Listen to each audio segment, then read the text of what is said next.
Hello there, it's Grace Marshall here, and it's day 5 of National Conversation Week, and today's going to be my last tip that I'm sharing as part of National Conversation Week.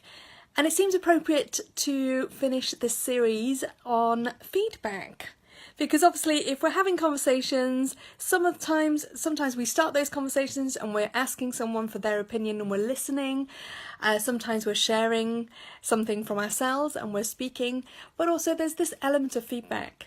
And it was interesting, I was talking to someone just now actually who said that they seem to notice that the feedback in their organisation, in their team, seemed to tend towards the negative. So what they said was seems like if you do a really great job, you get a little bit of positive feedback. If you do a good job, you get tiny bit of positive feedback, but okay feedback and maybe some negative points as well. And if you're doing not a great job, you get a lot of negative feedback. And it got me thinking, so things I was curious about. One was, what kind of feedback were people asking for?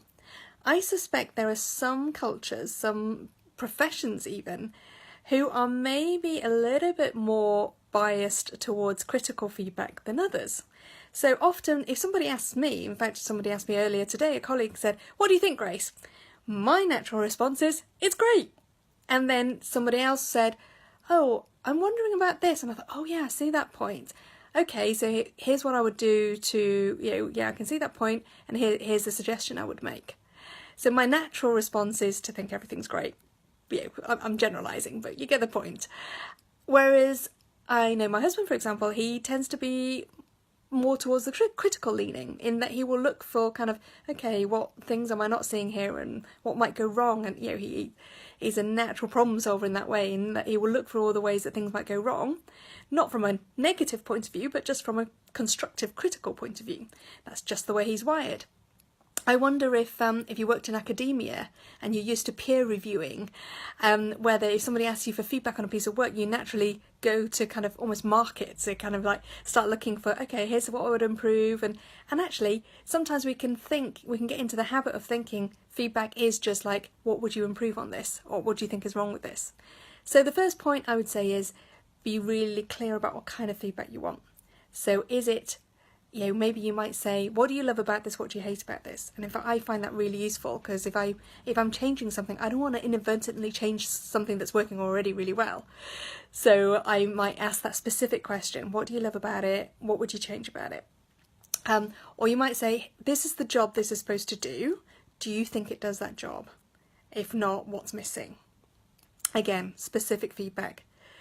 It's probably worth mentioning, it's worth considering who you ask feedback from. So I'm pretty open to feedback from people, but there are certain people I will go to if there's a very specific feedback I need. So it's good to be careful who you want feedback from, because everybody can have an opinion, but not everybody's feedback counts. So that's my second point. Third point is a tip that my friend Helen Fruin shared with me from Totem, and it's a great piece of advice on receiving feedback. So if you receive feedback and you go, I'm not sure I agree with that, or what the heck, what does that mean? And why would you say that? If that's your internal reaction, the tip Helen gave was to reply with, tell me more and help me understand. So you're not saying, oh, you must be right. You're not agreeing with them. But you're also not jumping on the defensive, so you're not saying, what do you mean?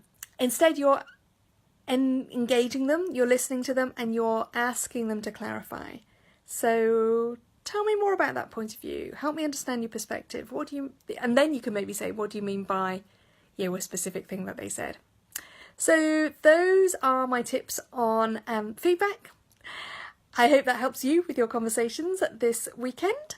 That's going to be the last tip from me this week for National Conversation Week. But obviously the conversation does continue. So if you do want to join in the really productive conversation, come on over to my website, grace-marshall.com. Sign up to my productivity prompts, so you'll get those directly into your inbox, and you can hit reply to any of them and start a conversation, ask me questions, ask me for advice. Happy for you to pick my brain in that way. So that's it from me. Thanks very much.